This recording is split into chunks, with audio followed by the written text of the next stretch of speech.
Bismillahirrahmanirrahim. Assalamualaikum warahmatullahi wabarakatuh. Alhamdulillahirrabbilalamin. Wassalatu wassalamu ala nabiyina Muhammadin wa ala alihi wa ashabihi ajma'in.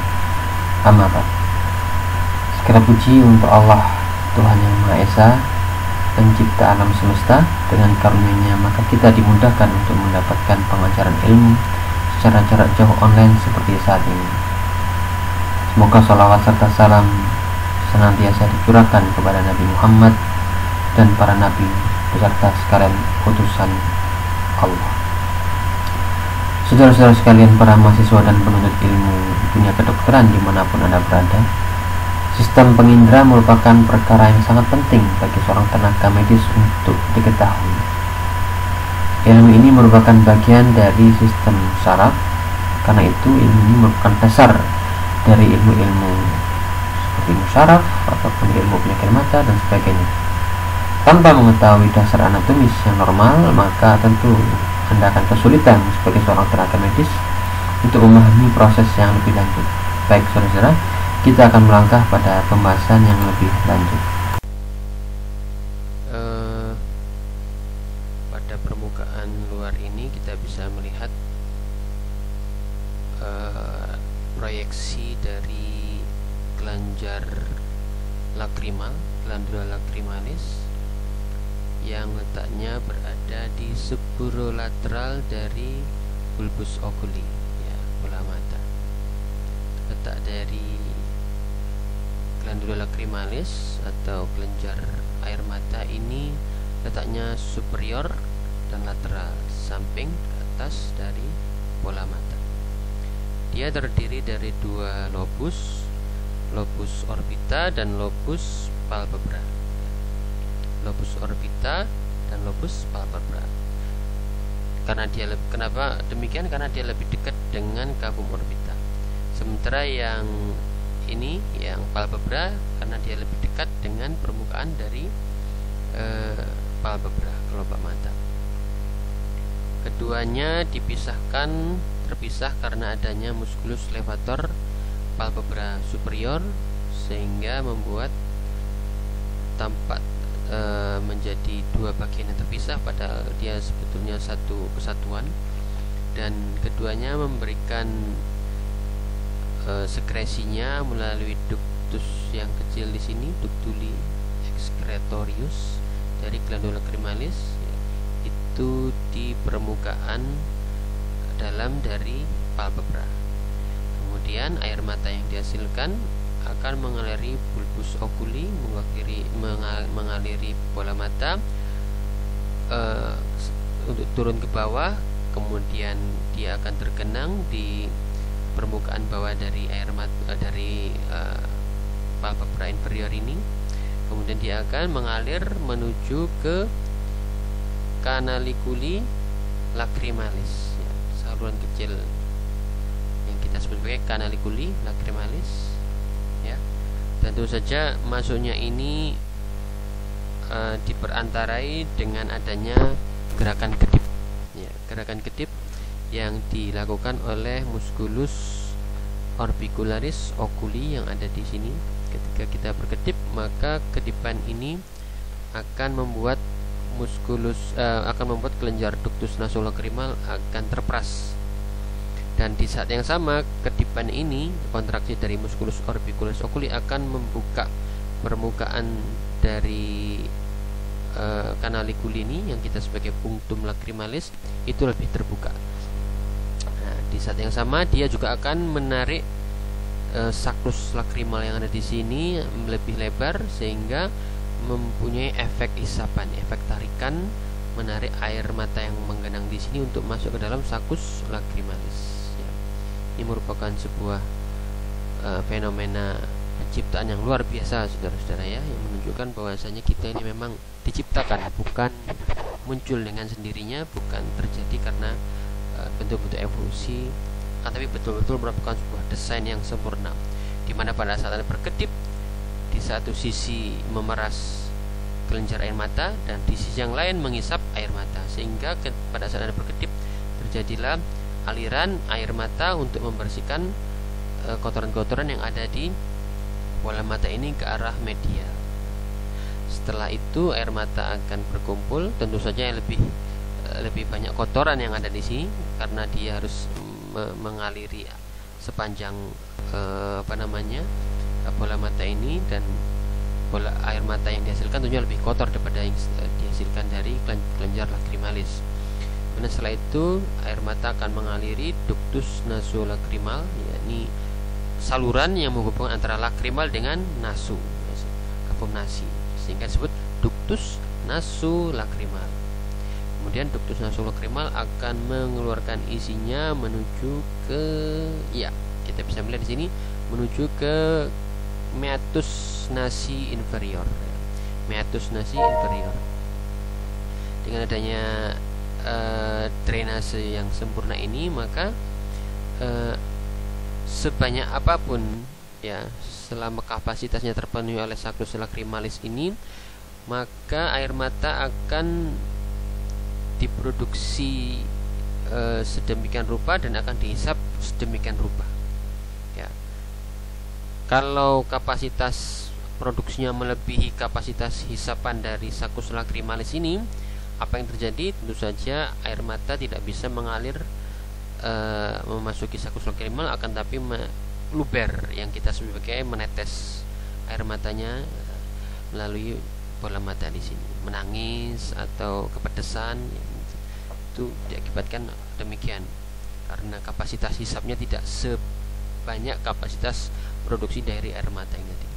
Kemudian mengaliri meatus nasi inferior, dan kemudian kalau ada tengadah maka air mata akan masuk ke belakang ke nasofaring, kalau ke depan akan dikeluarkan lewat lubung hidung sebagai ingus yang encer. Karena itu kalau Anda meneteskan air mata obat yang pahit seperti chloramphenicol, tetes mata dan sebagainya, maka setelah begitu ada tengadah, Anda bisa merasakan rasa yang sangat pahit di tenggorokan di sebelah sana. Baik saudara-saudara, pada slide kali ini saya akan menunjukkan kepada saudara-saudara bagaimana bola mata ketika kita melihat dari arah luar. Yang pertama, kita bisa melihat bagaimana ketika palpebra ini dibuka, maka akan tampak struktur-struktur yang penting yang untuk kita ketahui. Ketika kita membuka palpebra atau kelopak mata, ada tampak di sini dua buah palpebra inferior dan palpebra superior, atau kelopak mata atas, kelopak mata bawah. Ketika kita buka palpebra superior ini, maka tampak di sebelah dalam dari palpebra ini tampak jajaran yang berwarna terang yang kita sebut sebagai kelenjar meibum, kelenjar lemak yang menghasilkan lemak, berfungsi untuk meminyaki, memberikan lapisan lemak pada tepian dari palpebra ini. Apa fungsi dari lemak yang berada di tepian dari palpebra ini? Yang pertama adalah untuk melindungi air mata supaya tidak keluar amber ya, ketika dihasilkan air mata oleh kelenjar lacrimalis yang berada di balik dari bola mata lateral superior sini. Maka ketika air mata ini membanjiri bola mata, maka dia akan ditahan oleh lapisan lemak yang ada di limbus palpebra ini, tepian palpebra ini, supaya tidak amber keluar, terutama pada saat Anda memejamkan mata. Kita tahu ada celah yang dibentuk oleh dua palpebra ini yang kita sebut sebagai visura palpebralis ya. Kalau visura ini tidak ada lapisan lemaknya, maka air mata akan dengan mudahnya keluar lewat celah-celah dari dua palpebra ini, sehingga akan menghasilkan ketidaknyamanan tentu saja ya. Misalnya terjadi akibat mungkin infeksi dari kelenjar meibum, sehingga kelenjar meibum tidak menghasilkan sekret lemak yang dibutuhkan. Apa yang terjadi? Maka air mata akan pada saat tidur air mata akan keluar lewat celah-celah palpebra ini, sehingga mata akan terasa kering ya. Mata akan terasa kering karena terjadi penguapan yang sangat cepat akibat tidak ditutup oleh kelenjar meiboom di sini, sekret dari kelenjar meiboom. Kemudian kita juga bisa melihat ada dua buah struktur yang penting, yakni punctum lacrimalis. Punctum lacrimalis ini adalah titik punctum, titik yang merupakan jalan masuk dari air mata untuk sebagai tempat drainase ya, sebagai tempat drainase bagi air mata untuk memasuki celah-celah dari untuk memasuki sakus lacrimalis, kantong air mata yang letaknya di sebelah medial dari bola mata ini, yang berada di dalam sebuah langkung dari lacuna lacrimalis ya. Lacuna lacrimalis yakni langkungan yang berada di dalam tengkorak bagian tulang. Kemudian kita juga bisa melihat di sini ada struktur caruncula lacrimalis ya, caruncula lacrimalis yang menempati lacuna lacrimalis. Kemudian saudara-saudara, di sini Anda bisa melihat penampakan bola mata dalam bentuk belahan sagital, dalam belahan sagital. Anda bisa melihat di sini kan saya perbesar. Ini adalah jaringan kolagen yang tebal ya, yang kita sebut sebagai tarsus ya, atau tulang dari palpebra ya. Jadi palpebra ini, kelopak mata ini tidak cuma sekedar kulit semata, tapi di dalamnya ada jaringan yang keras yang berperan sebagai tulang ya. Walaupun bukan tulang dalam pengertian tulang yang keras, tapi tulang jaringan yang dalam bentuk jaringan yang kuat, yang terbentuk dari jaringan kolagen yang kita sebut sebagai tarsus. Ini tarsus ya. Di tarsus ini ada dua, ada tarsus superior, ada tarsus inferior ya. Tarsus superior dan tarsus inferior. Dan di tarsus ini juga Anda bisa melihat bagaimana kelenjar meiboom ini ya. Kelenjar meiboom ini juga melekatkan dirinya, menanamkan dirinya ke dalam tarsus ya. Kemudian kita juga bisa melihat di sini bagaimana tarsus bagaimana kelenjar meiboom dari sini dia memberikan sekresinya dalam bentuk ductus ya, ductus kelenjar meiboom di sini ya. Dan kita bisa melihat ada dua tepi yang besar saudara, tepi palpebra yang bagian dalam dan tepi bagian yang luar ya. Limbus palpebra ini ada dua, ada yang posterior, ada yang anterior. Yang posterior dia ditempati oleh muara dari kelenjar meiboom. Sementara yang anterior dia ditempati oleh bulu mata ya, eyelash ya, bulu mata yang mempunyai fungsi sebagai penyaring dari debu yang akan memasuki bola mata. Nah, ini kita lihat bagaimana indahnya ciptaan Allah ini, sehingga ketika kita tidak dibiarkan ya, makhluk ini tidak dibiarkan bertarung dengan sendirinya, tapi diberi perangkat-perangkat untuk melindungi dirinya sendiri ya. Semacam ini. Ini adalah bulu mata ya, dimana bulu mata di sini juga dia sebagaimana bulu-bulu di daerah yang lain mempunyai kelenjar sebasea ya, kelenjar lemak juga ya. Kalau kelenjar sebasea yang di sini, yang kelenjar lemak yang ada di sini berfungsi untuk membasahi bulu mata ini ya, sehingga bukan membasahi, meminyaki ya, lebih tepatnya meminyaki, sehingga bulu mata tampak bagus, tampak indah, tampak lentik, tampak mengkilat. Itu karena hasil kerja dari kelenjar sebasea ya. Dan ini rambut ini adalah silianya ya. Bedakan antara bulu rambut dengan bulu alis ya. Kalau bulu rambut ini namanya silia, kalau bulu alis namanya supersilia ya, supersilia. Nah, ini supersilia ya, alis ini supersilia, kalau bulu rambut silia ya. Jadi ada dua, sili, subsilia yang bermakna sebagai bulu rambut, kemudian ada supersilia. Keduanya mempunyai fungsi protektif ya, melindungi mata Anda.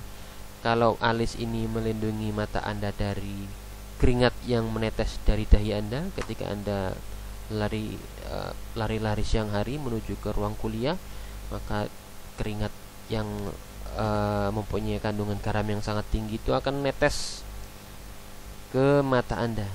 Tapi untungnya Anda diberi nikmat oleh Allah berupa alis, saudara-saudara. Dan ingat, alis ini mengarahkan tetesan-tetesan keringat itu ke arah kiri maupun kanan dari mata Anda. Ini merupakan perbuatan yang sangat menakjubkan dari Allah Tuhan kita. Bagaimana alis dibuat sedemikian rupa, baik dia itu berfungsi sebagai proteksi terhadap mata Anda sehingga mata Anda tidak perih karena keringat yang sangat asin itu, maupun berfungsi sebagai kosmetik ya, sehingga mata Anda tampak indah, tampak garang, tampak tegas, tampak sedih. Itu bisa dilihat dari alis ini.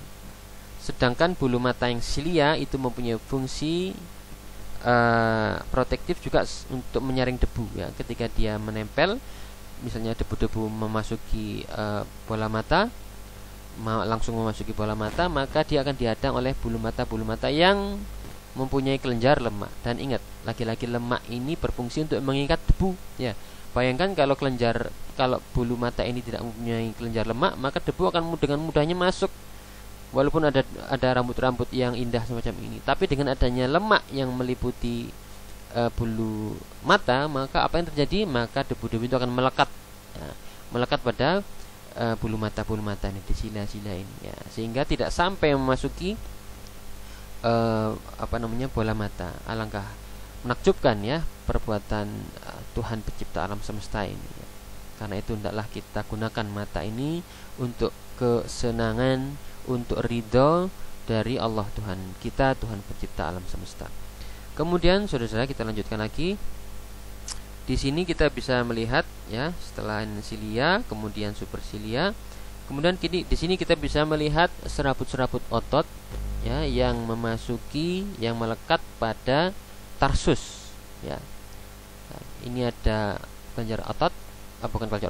jaringan otot yang kita sebagai levator palpebra superior ya, levator palpebra superior. Dari namanya kita tahu levator ya, mengangkat palpebra kelopak superior atas muscle otot ya. Musculus levator palpebra superior, otot yang mempunyai fungsi mengelevasi, mengangkat palpebra naik ke atas ya. Ada yang melekat langsung pada tarsus, ada juga sebagian serabut-serabut yang melekat pada otot-otot atau kulit yang ada di dalam palpebra di sini. Kemudian kita juga bisa melihat di sini, tidak lupa, ini ada musculus apa, saudara? Anda masih ingat? Ya, benar sekali. Ini adalah musculus orbicularis oculi ya. Orbicularis oculi ya. Yakni otot yang melingkari bola mata yang dia berfungsi untuk menutup bola mata, menutup kelopak mata ya. Ketika dia berkontraksi, maka otot ini akan menarik palpebra ke dalam ya. Yang ini ke atas, yang ini ke dalam, sehingga menutup. Untuk mengangkat, yang mengangkat adalah musculus levator palpebra superior. Nah, ini musculus levator palpebra superior, diangkat untuk mengangkat palpebra. Nah, kalau untuk menutup adalah musculus orbicularis oculi. Kemudian saudara-saudara, kita masuk lagi ke ini juga saudara. Ada serabut-serabut yang mengarah langsung ke tarsus yang kita sebagai musculus tarsalis superior atau musculus Muller ya, otot Muller atau otot tarsalis superior. Ingat, karena dia ini berbeda dengan musculus levator. Kalau levator palpebra superior dia otot luri, ini otot sadar, kita akan angkat ketika dia sadar. Adapun otot Muller atau tarsal superior dia otot polos. Dia mempunyai hubungan dengan sistem saraf simpatis ya, sistem saraf simpatis. Jadi dalam kondisi simpatis, maka otot ini akan terbuka ya, terbuka. Nah, maksudnya adalah dia tidak akan bisa memejamkan mata ya. Dengan kata lain, ketika jaringan saraf Anda teraktivasi sistem simpatisnya, maka Anda tidak bisa tidur ya. Karena apa? Karena ditarik terus menerus oleh musculus tarsalis superior, itu gampangnya ya. Kemudian di sini juga ada otot yang langsung melekat pada bola mata. Ini tentu saja adalah otot-otot yang berfungsi menggerakkan bola mata, seperti rectus superior, obturatus inferior, nanti akan kita bicarakan pada slide yang akan kita lihat nanti. Kemudian saudara-saudara, Anda juga bisa melihat di sini ada permukaan sebelah dalam dari bola mata, itu dia dilapisi oleh lapisan yang kita sebut sebagai konjungtiva. Konjungtiva. Ya, yang putih ini ya, yang putih ini konjungtiva. Ada konjungtiva yang meliputi palpebra, namanya konjungtiva palpebralis, ya. Dia merupakan konjungtiva yang meliputi palpebralis. Kemudian konjungtiva palpebralis ini akan membelok yang untuk meliputi sklera, ya, meliputi sklera dari bola mata, meliputi kornea dan sebagainya. Ini karena itulah disebut konjungtiva. Jadi ada dua hubungan. Jadi dia melekat antara satu konjungtiva palpebralis dengan konjungtiva skleralis orbitalis, dia akan melekat satu sama lain sehingga namanya konjungtiva, conjunction, saling berhubungan. Selama tidak ada hal-hal yang patologis, dia akan melekat. Dan di ujungnya ini kita sebut sebagai fornix, ya. Jadi bola mata itu dia terlindungi adanya konjungtiva ini, ya. Di konjungtiva ini Anda bisa melihat banyaknya pembuluh darah, dia akan memerah. Itu terjadi berada di dalam konjungtiva.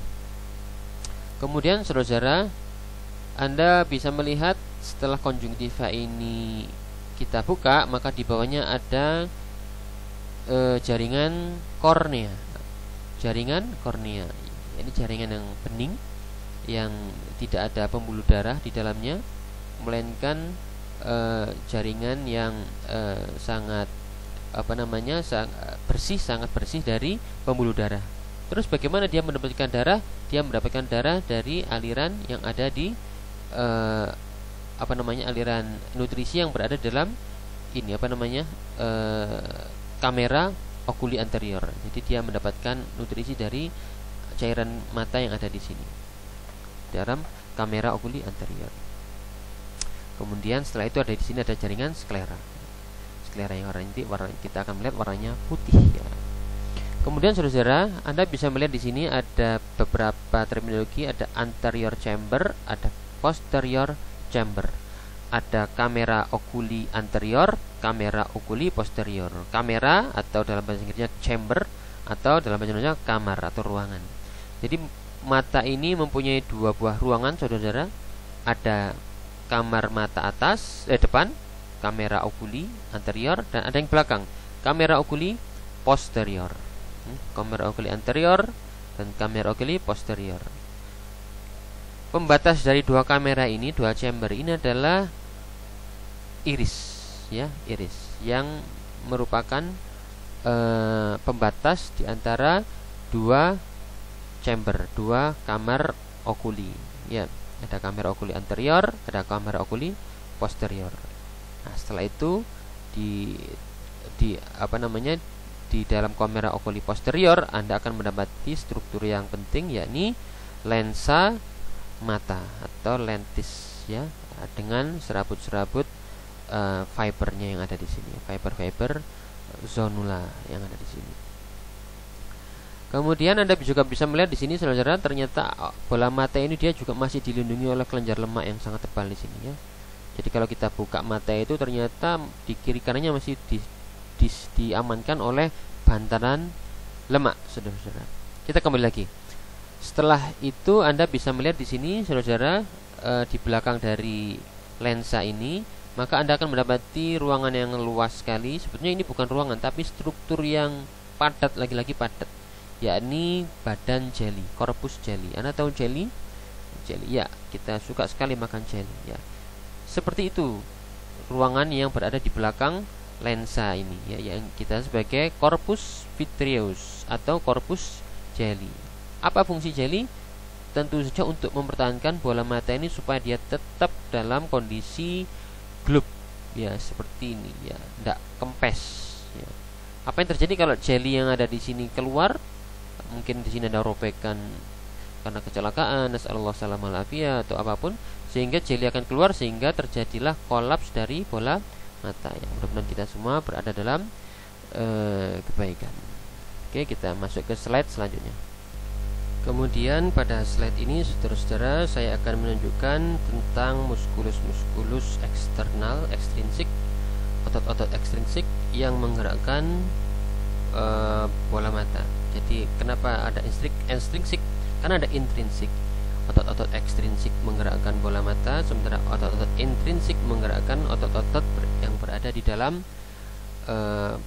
bulbus okuli, dalam bola mata. Jadi ada otot luar dan otot dalam. Ya, otot dalam nanti akan kita bahas lebih lanjut, sementara otot bagian luar akan kita bahas saat ini juga. Jadi saudara-saudara, ada beberapa kelompok otot-otot yang ada di permukaan luar dari bagian dari mata ini. Kalau kita melihat, ini adalah potongan mata dilihat dari arah lateral, ya, dari arah lateral. Anda bisa melihat di sini ada kelompok otot di sebelah lateral dari bulbus oculi yang kita sebagai rectus lateralis. Ya. Di sini musculus rectus lateralis terpotong. Kemudian ada rectus inferior. Di bawah ini rectus inferior. Kemudian yang di atas rectus superior. Kemudian di sebelah sana adalah rectus medialis. Jadi ini adalah 4 otot rectus. Disebut rectus karena dia lurus, erect, ya. Erection, ya, erect. Ya, dia lurus, ya. Ada 4 otot erect. Ada superior, ada inferior, ada lateral, ada medial. Ingat, ini adalah pemandangan dari arah lateral. Kemudian ada 2 buah otot yang miring yang kita sebut sebagai otot oblik, ya, yakni oblik atas dan oblik bawah. Ini ada oblik atas, superior oblik, dan otot oblik inferior di bawah ini. Oblik superior origonya bersamaan dengan otot-otot yang lain, yakni berasal dari annulus tendinous communis, ya. Annulus tendinous communis, atau dalam bahasa Inggrisnya common tendinous ring, ya. Cincin tendon umum, ya, karena digunakan oleh banyak orang, banyak ototnya. Nah, dia origonya dari sini, kemudian dia akan masuk berorigo lagi, berinsersio lagi di tendon yang seperti troli, ya, seperti katrol gitu, ya. Karena itu kita sebagai trochlea. Kemudian setelah itu dia akan memantulkan dirinya untuk berinsersio, ya. Otot ini akan berinsersio di kira-kira sebelah lateral posterior dari bola mata. Ini adalah musculus oblik superior, ya. Jadi dia punya pemandangan yang menarik ketika dia memantulkan dirinya pada ujung medial dari otot ujung medial dari bola mata. Jadi dia berinsersio di trochlea, kemudian dia berinsersio di bola mata. Sementara di oblik inferior dia berorigonya tetap di dinding medial dari cavum orbita ini, dan kemudian dia akan berinsersium di sisi inferior lateral dari bola mata ini, ya. Sementara otot-otot yang lain yang rectus semuanya berorigo di annulus tendinous communis ini dan berinsersio di tempat yang khas. Ada yang kalau di atas superior, kalau di bawah inferior, kalau di lateral, kalau di medial juga rectus medial. Tapi untuk oblik ini yang miring ini seperti ini betulnya, ya. Kemudian kalau pandangan dari arah atas semacam ini, ya, ini bagian lateral, ya, sebelah kanan ini adalah rectus lateralis, superior oblik di sini, kemudian rectus medialis di sini. Anda bisa melihat di sini rectus oblik superior seperti ini, dan ini ada trochleanya. Kemudian ini ada superior rectus, superior rectus di sini. Ini rectus superior, ini terpotong. Kemudian, ini saudara, ada yang perlu Anda ketahui, yakni otot yang tadi, yakni levator palpebra superior. Ini letaknya di atas, di menjadi lebih superior dari superior rectus ya. Jadi levator palpebra itu berorigonya sama dengan otot-otot ya bola mata yang lain di annulus tendinous communis tadi. Kemudian dia akan berinsersio pada tarsus superior di sebelah atas di sini. Letaknya lebih superior daripada rectus superior. Karena itu gerakan-gerakan bola mata itu semuanya berasal dari sinkronisasi otot-otot ini ya, semacam ini. Nah, ini.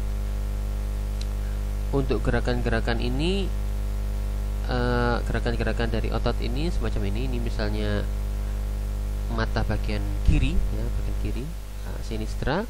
Ini rectus lateral, rectus medial, rectus superior, rectus inferior. Ini oblik inferior dan ini oblik superior.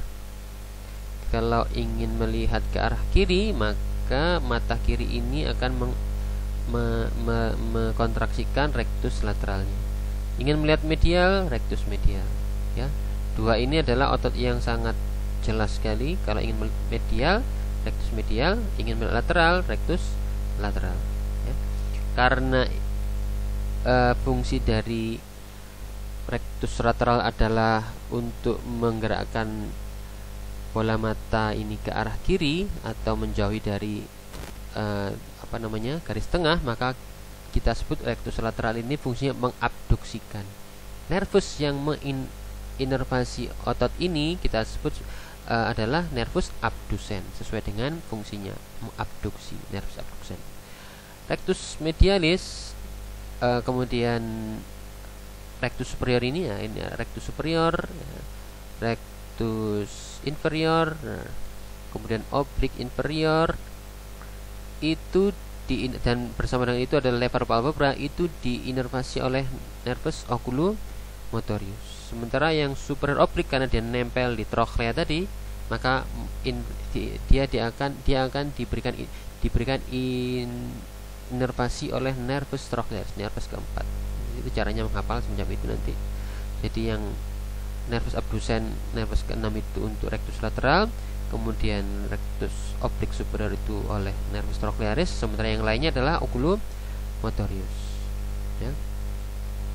Dan untuk melihat arah-arah semacam ini Anda bisa melihat nanti, misalnya seseorang ingin melihat ke arah lateral, maka otot-otot apa saja yang bekerja, maka medial, otot-otot apa saja yang bekerja, maka tentu saja otot yang bekerja adalah otot rectus medial, kemudian rectus superior, kemudian rectus inferior. Ini semuanya akan mengarahkan mata untuk melihat ke bagian medial atau bagian nasal ya. Kemudian untuk melihat ke lateral apa saja, tentu saja yang paling dominan adalah rectus lateralis. Ditambah lagi mungkin ini otot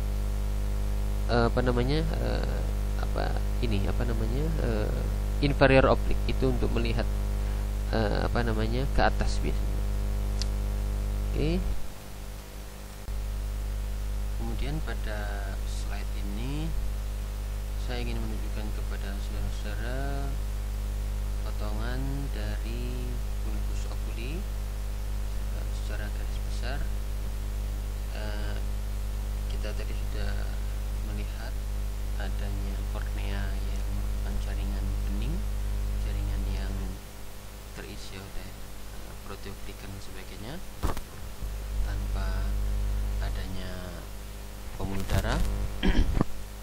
Kemudian di balik dari kornea di sini Anda bisa melihat kornea, Anda bisa melihat kamera oculi ya, atau chamber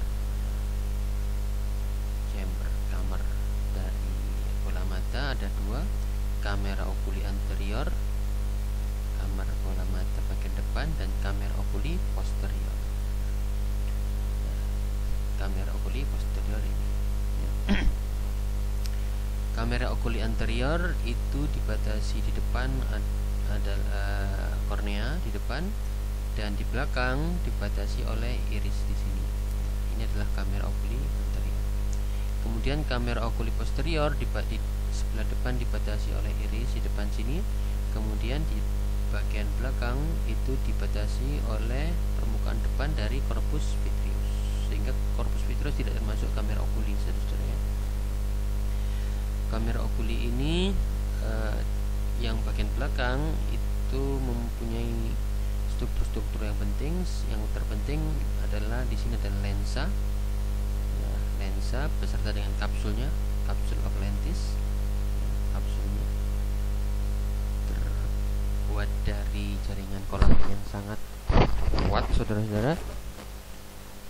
Kalau Anda ingin mengambil jaringan lensa, tentu Anda harus merobek dulu, Anda lakukan insisi irisan pada kapsul lensanya, sehingga begitu terbuka, kapsul lensanya terbuka, Anda bisa melakukan penghancuran lensa jika Anda ingin mengambil lensa yang sudah rusak, misalnya pada proses-proses katarak, di mana lensa ini mengalami perubahan warna menjadi lebih keruh, bahkan putih karena sudah matang, terjadi denaturasi protein, maka timbullah kebutaan ya. Karena itu untuk karena penyakitnya ada di kornea, di lensa sini, maka jalan satu-satunya adalah dengan menghancurkan lensa yang sudah rusak ya, karena lensa yang sudah rusak tidak bisa reversible, tidak bisa kembali jernih ya, sehingga satu cara adalah dihancurkan dengan cara dibuka jalan dirobek sedikit, dilakukan insisi, kemudian dihancurkan dengan metode-metode tertentu pada yang ya, ahlinya adalah dokter mata di sini, dengan metode-metode tertentu, sehingga lensa ini akan menjadi lunak dan bisa disedot, terus kemudian diganti dengan lensa yang baru ya, lensa buatan yang baru.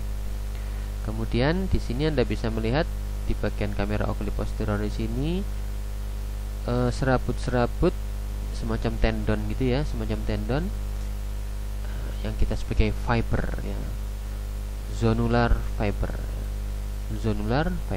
atau ligamentum suspensorium of lentis, ligamen penggantung lensa. Jadi lensa ini, saudara, dia itu mempunyai konsistensi yang kenyal.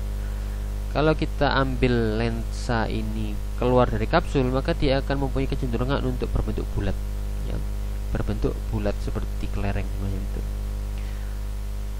Kalau kita masukkan ke dalam kapsul lensa, maka dengan tegangan tertentu protein lensa ini akan berubah menjadi gepeng. Dengan demikian dia mempunyai indeks pembiasan yang cukup untuk membelokkan cahaya yang masuk ke dalam bola mata ini, untuk memantulkan, untuk diteruskan lagi menjadi bayangan ke arah ini ya, ke arah apa namanya, fovea centralis di sini, nah, fovea centralis ya. Jadi lensa ini dengan ketebalan tertentu, dengan kecembungan tertentu, dia bisa melakukan pembiasan sehingga bayangan yang jatuh itu akan selalu terfokus pada fovea centralis, yang mana merupakan bagian dari retina di sini. Nah, retina di sini. Ini adalah fungsi dari lensa ya. Kecembungan tertentu itu hanya bisa terjadi jika dia ditegangkan oleh ligamentum suspensorium atau kita sebagai zonula ya, zonula, fiber of zonula ya. Nah, dan fiber ini dia berasal dari otot-otot yang ada di kiri kanan sekeliling dari zonula ini, yakni siliar ya, otot-otot siliar yang ada di sini ya. Nah, kalau dia berrelaksasi, maka dia akan mencembung ya. Kalau dia kontraksi, dia akan menarik lensa menuju ke arah sekelilingnya sehingga tampak lebih pipih ya, demikian seterusnya. Kemudian apa sih sebetulnya kepentingan membagi kamera okuli menjadi anterior dan posterior ini terkait dengan adanya produksi cairan bola mata yang sifatnya di sini itu serus ya. Jadi bola mata itu di dalamnya ada dua macam cairan, ada cairan yang sifatnya serus yakni encer, dan yang ini cairan yang sifatnya jelly ya, seperti jelly. Anda pernah makan jelly ya, kenyal sekali. Nah ini adalah badan jelly ya, atau kita sebagai corpus vitreous atau corpus vitreous badan jelly ya, karena terbuat dari jelly, konsistensinya seperti jelly ya. Sementara yang di depan sini itu tidak ada jelly, tapi merupakan cairan murni ya, yang sifatnya serus, encer ya. Ya. Siapa yang memproduksi cairan yang ada di kamera okuli anterior posterior ini adalah corpus ciliaris yang ada di sini ya. Kita lihat gambar selanjutnya. Nah ini ya, ini adalah corpus ciliaris. Nah, kemudian corpus ciliaris ini akan membuat sebuah tonjolan-tonjolan yang kita sebagai processus ciliaris ya. Processus ciliaris. Ini posterior chamber, kamar belakang. Ini anterior chamber atau kamar depan ya. Di corpus ciliaris di sinilah itu cairan bola mata yang sifatnya serus itu diproduksi di corpus ciliaris di sini ya. Dia akan merembes keluar ke sini, kemudian dia akan membasahi lensa untuk memberikan nutrisi untuk lensa. Oksigenasi juga demikian, berasal dari cairan yang sifatnya serus, memberikan nutrisi untuk lensa.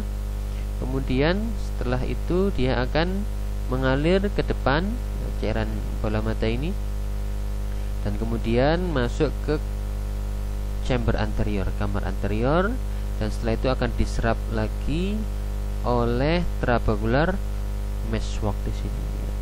Trabecular meshwork, dan pada akhirnya dia akan masuk ke dalam jaringan sinus venosus yang kita sebut sebagai kanal Schlemm, lebih dikenal dengan kanal Schlemm, saluran Schlemm ya, saluran Schlemm ya.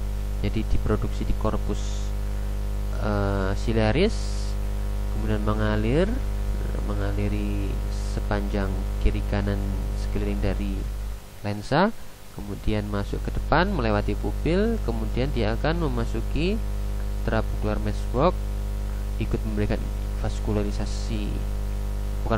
memberikan oksigenasi dan nutrisi untuk kornea, jaringan kornea, dan kemudian dia akan masuk lagi ke dalam, dibuang kembali, diserap kembali oleh jaringan-jaringan trabekel, dan akhirnya masuk kembali ke aliran pembuluh darah vena yang kita sebut sebagai kanal Schlemm ya.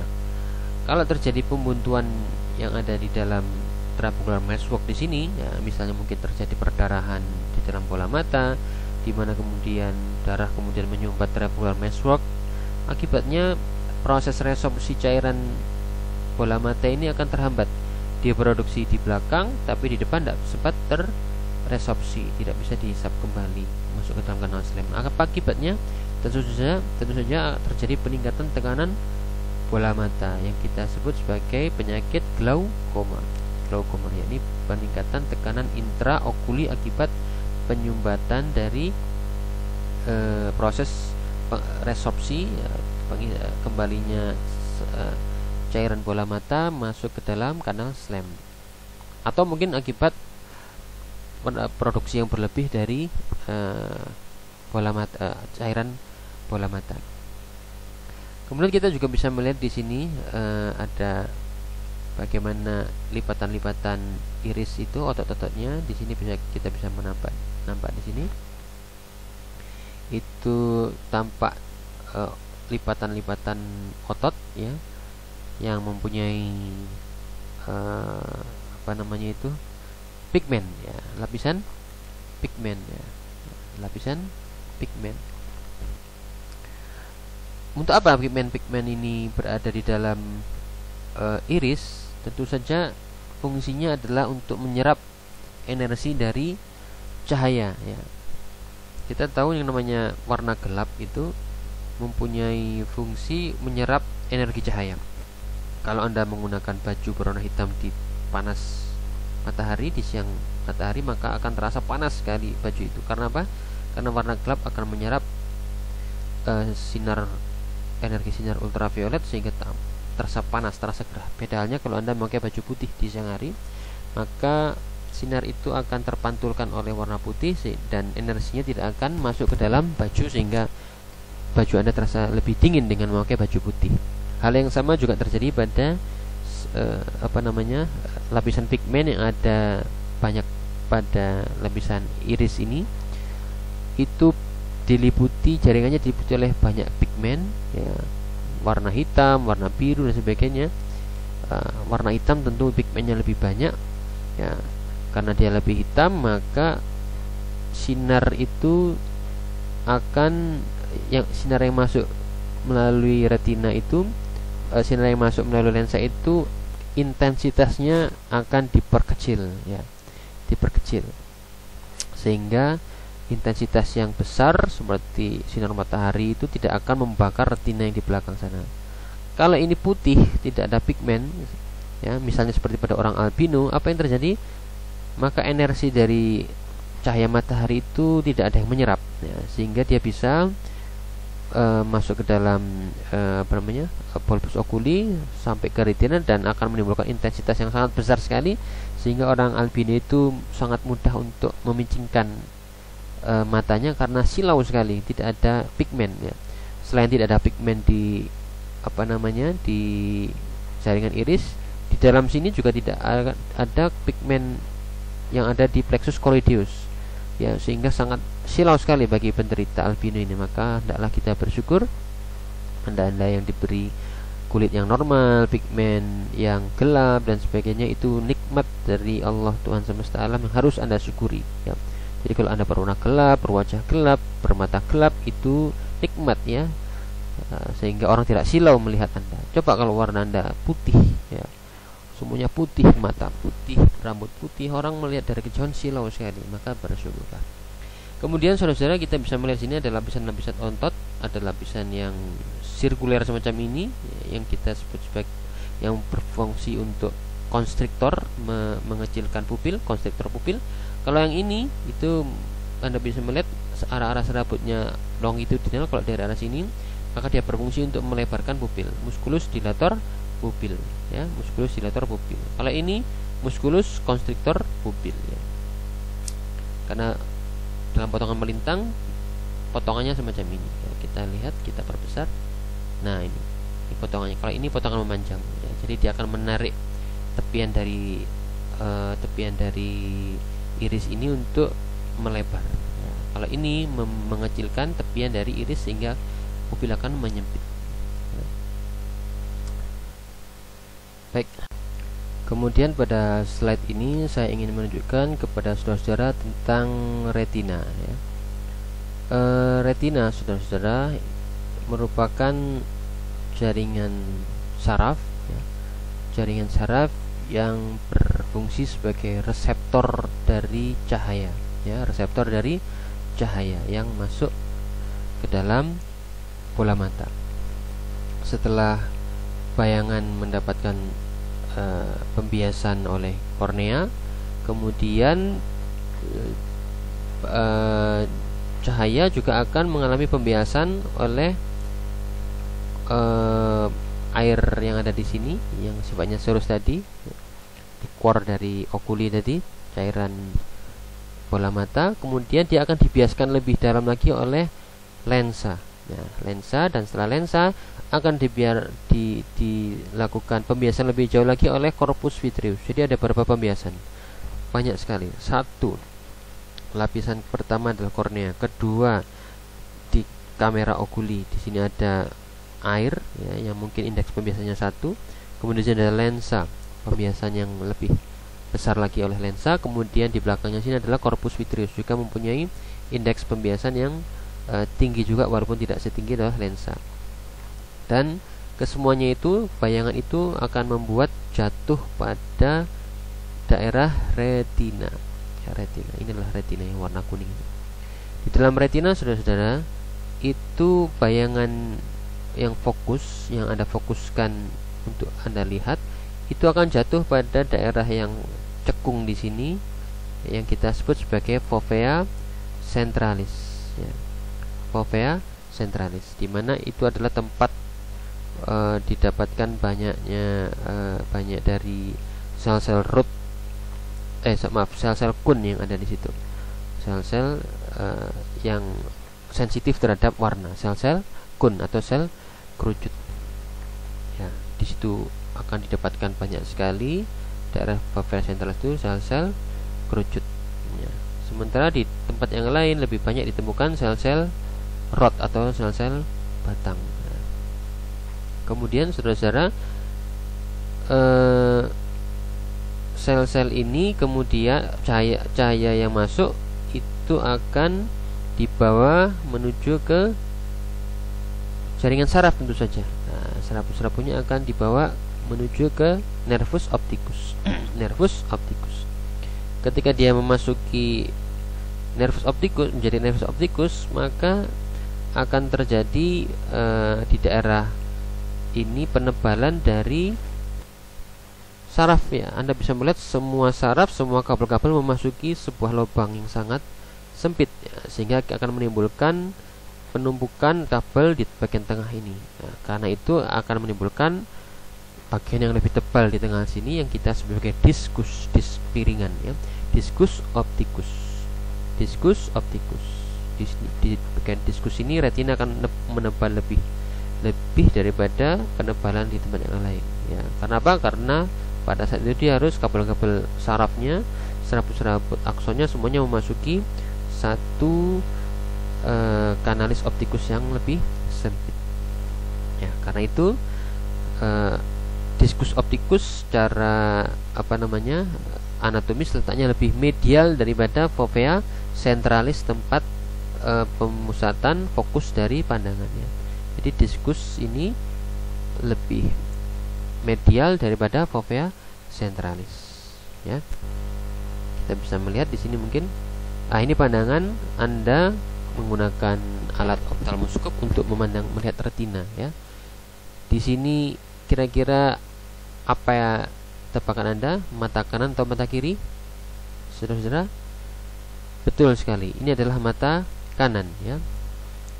Ketika Anda menggunakan alat optalmoskop, maka Anda bisa melihat diskus optikus letaknya lebih medial. Dan dari diskus optikus di sini akan keluar pembuluh darah yang memberikan vaskulasi kepada jaringan retina. Dan fovea centralis di sini itu letaknya lebih lateral ya. Kita kembali lagi. Nah ini ya.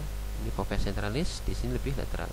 Dan ini pembuluh darah keluar dari kanalis optikus di sini, nervus opticus ya. Itu kemudian dia akan memberikan vaskulasi untuk retina.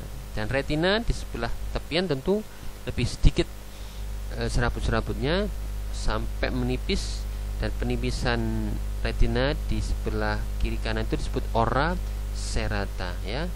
Ora serrata, jadi tempat habisnya serabut-serabut saraf dari retina. Dan disinilah pandangan Anda terbatasi ya, sehingga Anda tidak bisa melihat sampai di 180 derajat di hadapan saudara-saudara, tapi ada pembatasannya sekitar 20-30 derajat akibat adanya ora serrata, sehingga Anda tidak bisa melihat 20-30 derajat di kiri kanan saudara. Dan ini merupakan keuntungan saudara ya. Coba kalau Anda bisa melihat sampai 180 atau 360 derajat seperti ayam ya, tidak perlu noleh, Anda sudah bisa melihat suasana kiri kanan. Nah ini tentu membahayakan kalau Anda naik sepeda motor ya, karena Anda tidak bisa melihat depan tapi melihat ke kiri kanan. Ini membahayakan ya. Ya intermezzo saja itu ya. Kemudian ini retina, ini ada choroid. Nah seperti saya katakan tadi, choroid itu selain tempat yang dimana di situ didapatkan banyak pembuluh darah, juga banyak ditemukan pigmen ya. Ditemukan pigmen di sini ya. Untuk apa pigmen ini? Pigmen itu untuk melindungi retina dari terbakar karena intensitas cahaya yang besar yang terjadi pada siang hari ya. Itu dengan adanya pigmen yang berwarna hitam, maka sinar itu akan diambil energinya oleh plexus choroideus yang ada di sini ya, sehingga tidak membakar retina ya. Kalau mungkin Anda masih ingat tustel zaman dulu itu di dalamnya harus warna hitam semua. Tustel, alat pengambil gambar foto zaman dulu tidak ada HP, itu di dalamnya pakai warna hitam semua.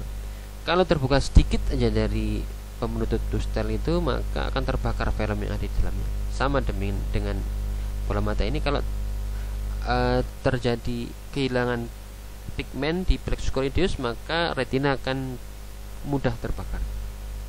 Ya. Kemudian kita masuk ke sini, ini sudah. Kita next, kita lihat ke slide yang lain. Kemudian pada slide ini, saudara-saudara, saya akan menunjukkan tentang visual pathway atau jalur penglihatan secara skematis. Ini adalah mata kiri, ini mata kanan, saudara, dan ini retina kanan, retina kiri.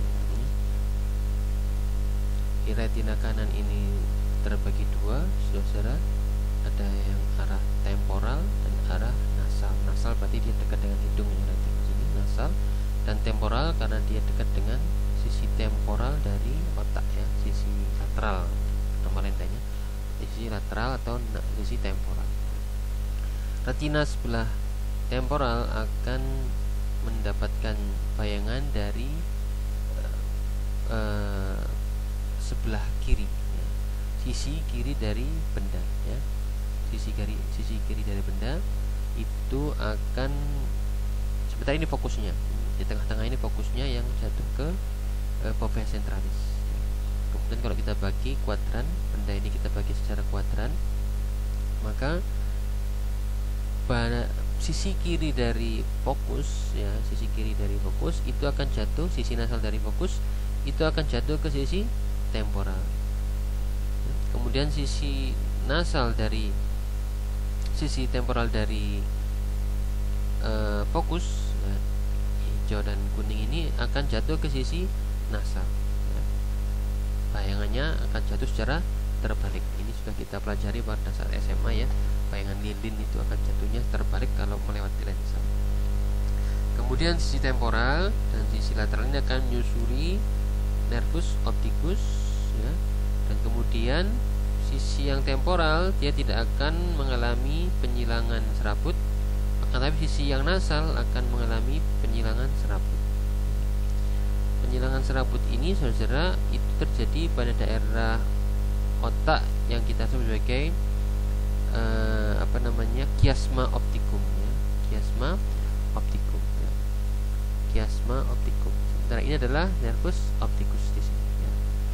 Jadi sisi nasal akan mengalami persilangan, sementara sisi lateral, sisi temporal tidak mengalami persilangan.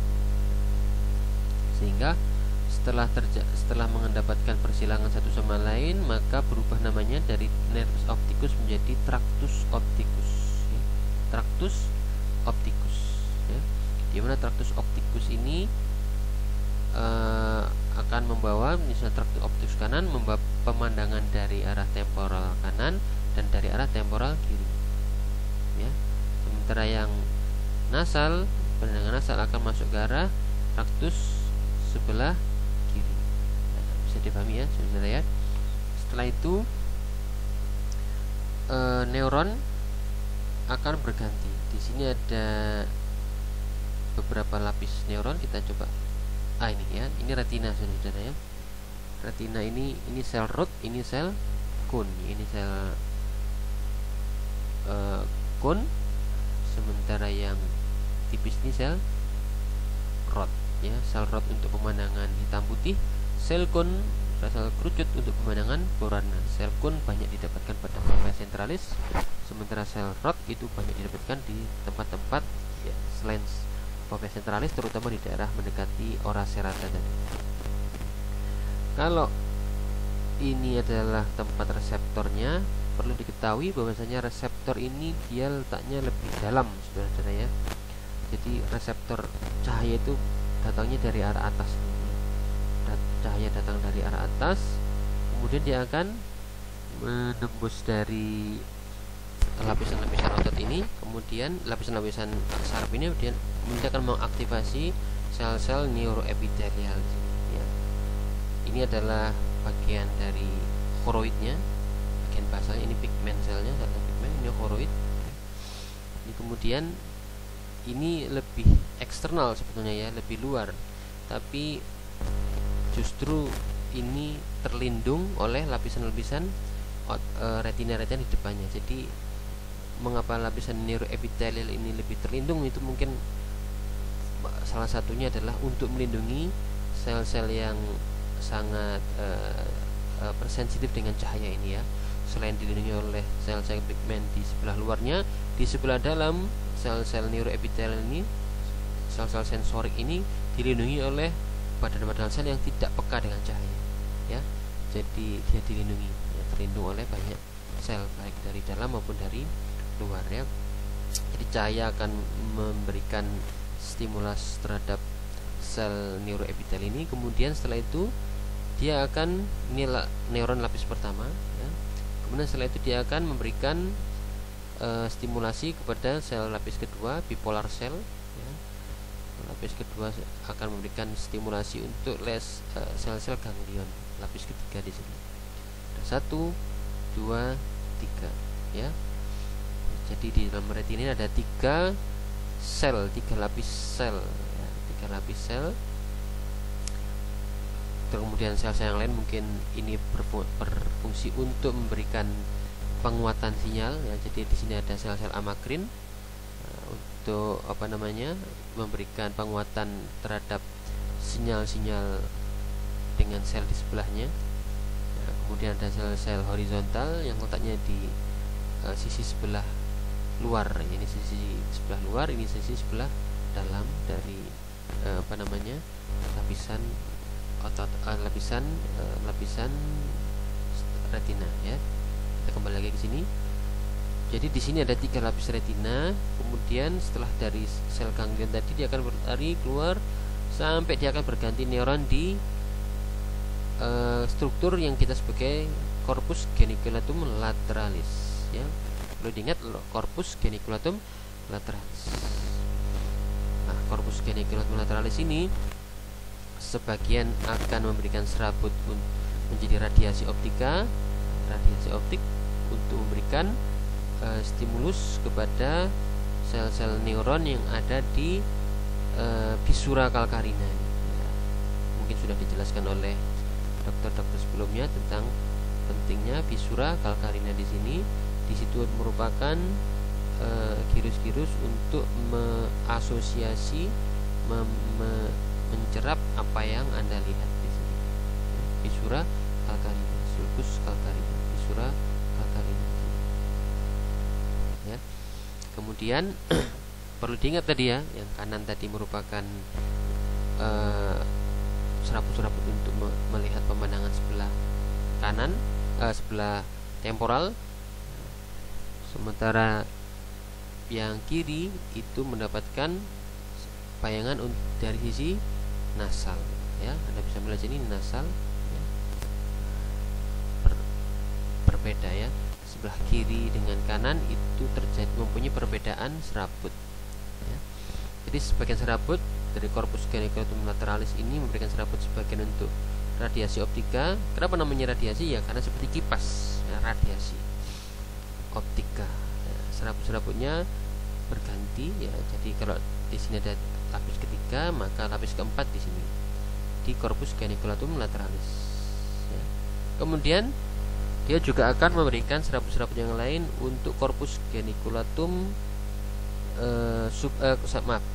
colliculus superior ya. Colliculus superior ini mungkin kurang terlihat di sini. Ini ada colliculus saudara, colliculus superior 2 ini, dan ini colliculus inferior. Di sini tampak pineal body, kelenjar hormon ya.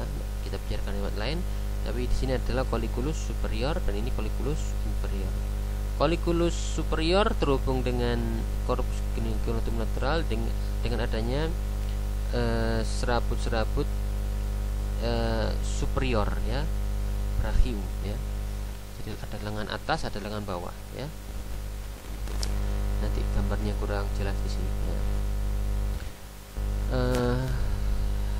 Kalau terjadi kerusakan pada bagian-bagian ini, maka tentu penderita akan mengalami kebutaan ya. Sebagai contoh, misalnya terjadi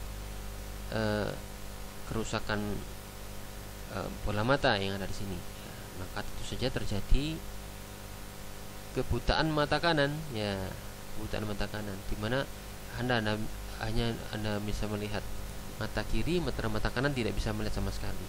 Hal ini kita sebut sebagai anopsia. Opsia atau optik, yakni tidak ada optik, ada cahaya. An berarti tidak ada, berarti anoptik, tidak ada cahaya yang masuk. Kita sebagai anopsia. Kalau kerusakannya di bola mata, atau kerusakannya di nervus opticus, tidak melihat sama sekali. Dengan menggunakan teknik-teknik tertentu Anda bisa melihat apakah misalnya tutup mata kiri tutup, apakah mata kanan bisa melihat. Kalau tidak bisa melihat sama sekali sedikit pun, maka kita sebagai kebutaan total atau anopsia. Tapi beda halnya kalau terjadi kerusakan di kiasma optikum di sini. Misalnya pada penyakit tumor hipofisis dan sebagainya yang melakukan penekanan terhadap kiasma optikum, maka apa yang terjadi, saudara? Maka sisi nasal tidak mendapatkan stimulus, tidak mendapatkan sinyal, ya, karena terjadi kerusakan. Walaupun di sini bagus, retinanya bagus, tapi rusak karena mengalami gencetan, himpitan, jepitan oleh hipofisis yang mengalami pembesarannya. Nah, sehingga apa yang terjadi, saudara? Maka daerah kiasma optikum di sini, sisi sebelah medial, ya, itu akan mengalami kehilangan pemandangan, ya, kehilangan pemandangan. Yang sebelah kanan tidak bisa melihat sisi temporal, yang sebelah kanan tidak bisa melihat temporal kanan, ya, sementara yang kiri tidak bisa melihat temporal kiri, sehingga kita sebut sebagai hemianopsia. Tidak bisa melihat sisi lateral dari benda-benda ini tadi, ya. Tidak bisa melihat sisi temporal dari benda-benda. Kita sebagai hemianopsia. Karena sisinya berbeda, kita sebagai hemianopsia heteronymus. Beda, terjadi perbedaan dalam hal arahnya, heteronymus, ya. Kemudian kalau kerusakannya ini terjadi pada sisi traktus opticus, ya, maka tentu saja terjadi kerusakan itu, misalnya ini traktus opticus dextra yang rusak, maka di sisi mata kanan dia tidak bisa melihat sisi nasal, sementara yang kiri tidak bisa juga melihat sisi nasal, sehingga tampak semuanya sisi sebelah kiri tidak tampak, yang kita sebagai hemianopsia homonymous, ya, karena sisi kiri sinistra, ya, karena sisi sebelah dia cukup dia tidak bisa melihat sisi sebelah kiri dari benda, ya, tidak bisa melihat sisi sebelah kiri dari benda. Karena itu hemianopsia homonymous sinistra, dia tidak bisa melihat sisi sebelah kiri. Kalau yang ini tentu sebelah kanan yang dia tidak bisa melihat. Kemudian kalau terjadi kerusakan pada radiasi optika, maka tentu saja kebutaan yang diakibatkan akan lebih kompleks lagi, ya, semacam tidak bisa melihat fokus, ya. Fokusnya dia tidak bisa melihat secara fokus, ya. Baik saudara-saudara, mungkin itu yang bisa saya berikan untuk kesempatan kuliah kita kali ini.